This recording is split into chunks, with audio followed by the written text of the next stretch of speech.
തിരുവനന്തപുരം കൈമനം മാതാ അമൃതാനന്ദമയി മഠം ബ്രഹ്മസ്ഥാന ക്ഷേത്രത്തിലെ പ്രതിഷ്ഠാ വാർഷിക ആഘോഷങ്ങൾക്ക് നാളെ തുടക്കമാകും. മഹോത്സവത്തിന്റെ ഭാഗമായി ക്ഷേത്രത്തിൽ പ്രത്യേക പൂജകളും സന്യാസി ശ്രേഷ്ഠരുടെ നേതൃത്വത്തിൽ സത്സംഗങ്ങളും നടക്കും.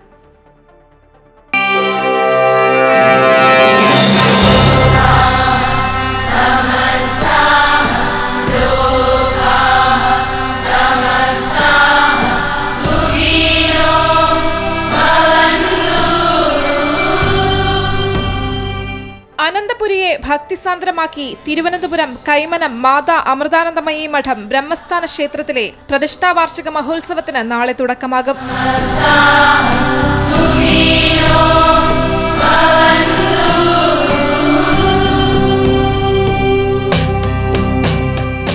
സനാതനധർമ്മത്തിന്റെ അടിസ്ഥാന തത്വങ്ങളിലേക്ക് ഭക്തന്മാരുടെ ശ്രദ്ധ ആകർഷിക്കുന്നതിനായി സദ്ഗുരു ശ്രീ മാതാ അമൃതാനന്ദമയി ദേവി പ്രതിഷ്ഠിച്ചതാണ് ബ്രഹ്മസ്ഥാന ക്ഷേത്രങ്ങൾ. 2 ദിവസങ്ങളിലായി നടക്കുന്ന പ്രതിഷ്ഠാ വാർഷിക മഹോത്സവത്തിന്റെ ഭാഗമായി ക്ഷേത്രത്തിൽ വിശേഷാൽ പൂജകൾ നടത്തുമെന്ന് കൈമനം മഠാധിപതി സ്വാമി ശിവാമൃതാനന്ദപുരി പറഞ്ഞു. ലോകമെങ്ങും അമ്മയ്ക്ക് 22ഓളം ബ്രഹ്മസ്ഥാന ക്ഷേത്രങ്ങളുണ്ട്. അതിൽ ദക്ഷിണകേരളത്തിലെ ഏക ക്ഷേത്രം ഇതാണ്. ഈ ഫെബ്രുവരി 28, മാർച്ച് 1 തീയതികളിൽ ബ്രഹ്മസ്ഥാന പ്രതിഷ്ഠാ വാർഷികം ആഘോഷിക്കുകയാണ്. അപ്പോൾ അതിലേക്ക് എല്ലാവരെയും സാദരം ക്ഷണിക്കുന്നു. 28-ാം തീയതി രാവിലെ 5 മണിക്ക് ബ്രഹ്മകലശാഭിഷേകത്തോടു കൂടിയാണ് ഉത്സവം ആരംഭിക്കുന്നത്.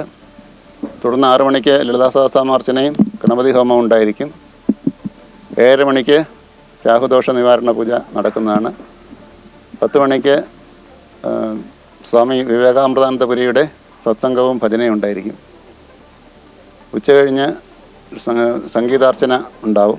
വൈകുന്നേരം 4:30 മണിക്ക് ശനിദോഷ ശാന്തി പൂജ നടത്തുന്നുണ്ട്. അതിനുശേഷം രാത്രി 6:30 മണിക്ക് വിദ്യാസാഗർ ഗുരുമൂർത്തിയുടെ ഒരു പ്രഭാഷണവും സംശയ നിവാരണത്തിനും ഉള്ള അവസരമുണ്ട്. 1-ാം തീയതി രാവിലെ 7 മണിക്ക് ചൊവ്വാദോഷ ശാന്തി പൂജയും നവഗ്രഹോമവും ഉണ്ടായിരിക്കും. 10 മണിക്ക് ലളിതാ സഹസ്രനാമ ഹോമവും അതുപോലെ തന്നെ സത്സംഗവും ഭജനയും ഉണ്ടാവും. ഉച്ച കഴിഞ്ഞിട്ട് സോപാന നൃത്തം എന്ന പേരിൽ സ്വാമി കൃഷ്ണമയാനന്ദ അവതരിപ്പിക്കുന്നൊരു പരിപാടിയുണ്ട് 4 മണി വരെ. ആഘോഷങ്ങളുടെ ഭാഗമായി ഉത്സവത്തിന്റെ 2ാം ദിനം അമൃതശ്രീ അംഗങ്ങൾക്കുള്ള വസ്ത്രവും മൂലധനവും വിതരണം ചെയ്യും. കലാസന്ധ്യയും അരങ്ങേറും.